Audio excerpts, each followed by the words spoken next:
Ça fait 5 ans. 5 ans que je prêche Jésus-Christ. J'ai vu quelques guérisons. J'ai vu quelques miracles. J'ai vu des personnes touchées par le Seigneur. Mais en 5 ans, je n'ai jamais vécu ce que j'ai vécu vendredi soir.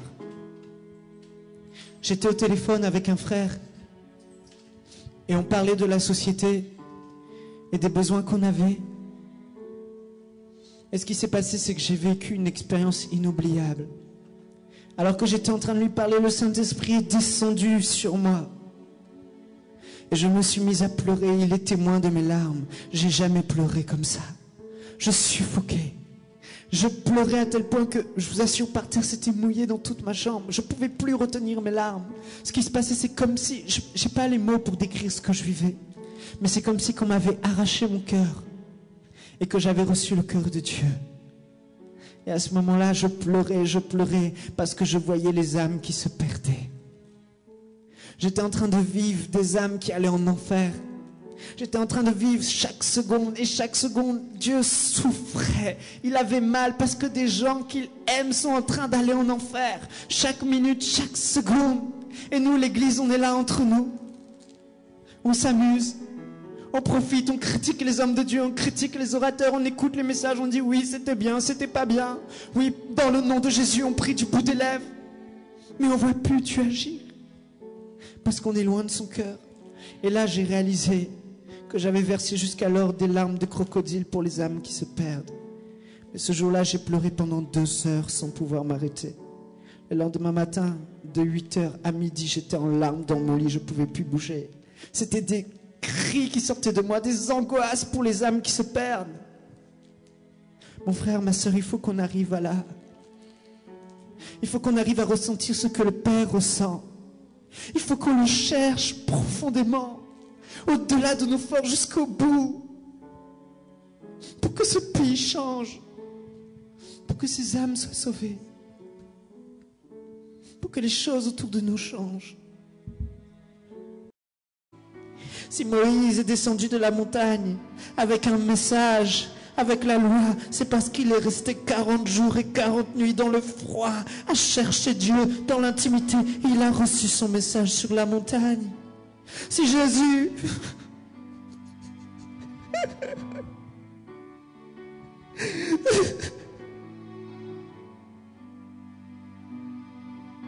Jésus t'a montré le chemin. Il a jeûné 40 jours dans le désert sans manger. Et Dieu lui a donné l'onction du Saint-Esprit. Parce qu'il a payé le prix. Et il est revenu du désert revêtu de puissance. Cherchons-le, les amis. Il y a un puissant message cette année pour l'Église. Cherchons Dieu de toute notre force, jusqu'à ce que notre corps soit épuisé, jusqu'à ce que nous tombions dans sa présence, jusqu'à ce que nous ayons crié, versé nos larmes devant lui, pendant des jours et des jours. Et nous reviendrons du désert revêtus, et nous aurons reçu quelque chose. Parce que quand Jean-Baptiste a douté que Jésus était Christ, dans sa prison, et il a envoyé ses disciples, il a dit, allez demander à Jésus s'il est réellement celui qui devait venir. Et ses disciples de Jean-Baptiste sont allés vers Jésus, et ils ont dit, Jean-Baptiste en prison, demande si réellement tu es celui qui devait venir, si tu es le Fils de Dieu, le représentant de Dieu sur la terre. Jésus a dit, allez dire à Jean-Baptiste ce que vous voyez. Les sourds entendent, les boiteux marchent, les aveugles voient. Parce que lorsque le royaume de Dieu est avec nous, les signes sont évidents. Les signes sont là. On peut prêcher des messages merveilleux sur Élisée qui guérit Naaman, sur Jésus qui ouvre les yeux des malades. Mais le message de Dieu pour cette année, pour son peuple, c'est cherchez-moi. Je suis la source de vie. Je suis la puissance qui agit en vous. Mais si vous ne me touchez pas, je ne peux pas vous toucher.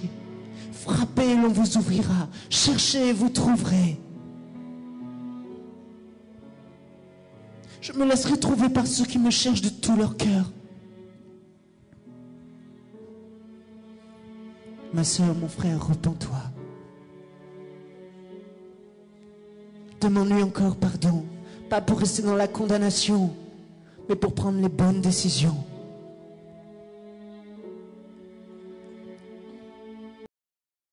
Pour un homme, un seul homme, qui a la foi, qui le cherche, qui s'attend à lui, Dieu est capable de passer au-dessus d'1 million de personnes pour toucher cet homme.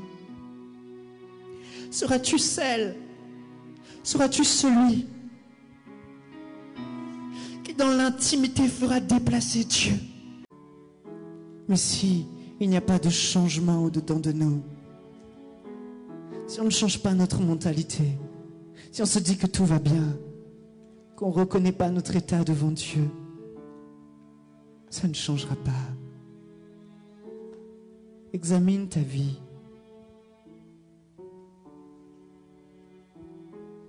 Examine-toi. Mais si tu veux qu'il vienne te rendre visite, si tu veux tomber dans sa présence, dans l'intimité, pleurer sur ta face, être visité, il faut une dimension supérieure. Il faut une dimension supérieure. Ça commence par la repentance. Repens-toi de la pauvre vie chrétienne que tu as menée jusqu'alors devant lui. Et reviens à lui de tout ton cœur. Lève-toi en pleine nuit juste pour l'adorer.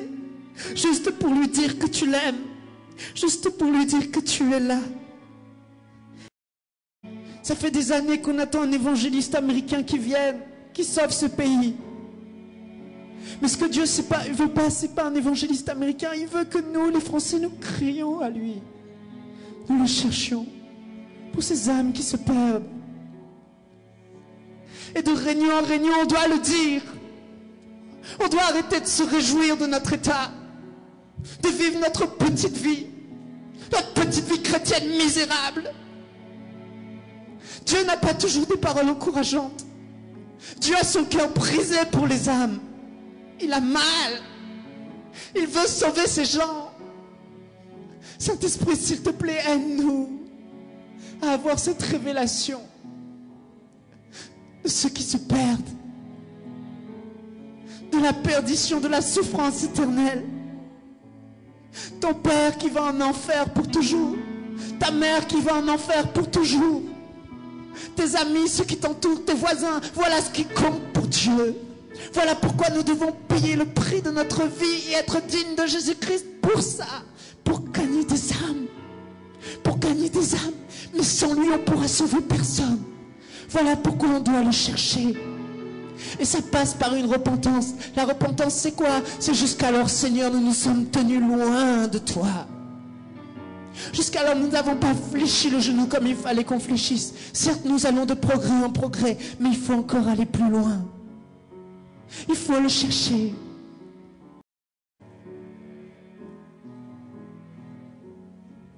Seigneur, nous voulons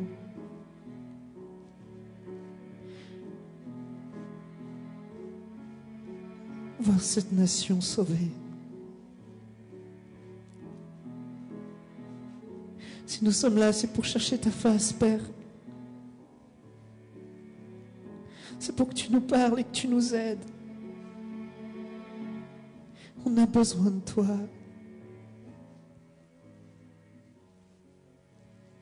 Seigneur, nous reconnaissons que sans toi, nous ne pouvons rien faire. Ce n'est pas par notre force, par nos efforts, que nous y arriverons.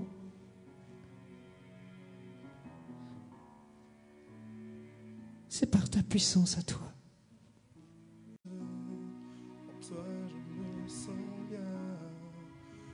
Il faut que tu pries. Il faut que tu pries. Ta prière est efficace. Lève-toi, devance la nuit, devance l'aurore, lève-toi en pleine nuit. Mets-toi à genoux dans ta chambre et crie. Crie pour les âmes. Crie pour que dans ta vie, Dieu fasse la différence. Ce n'est pas un hasard si j'ai eu cette révélation.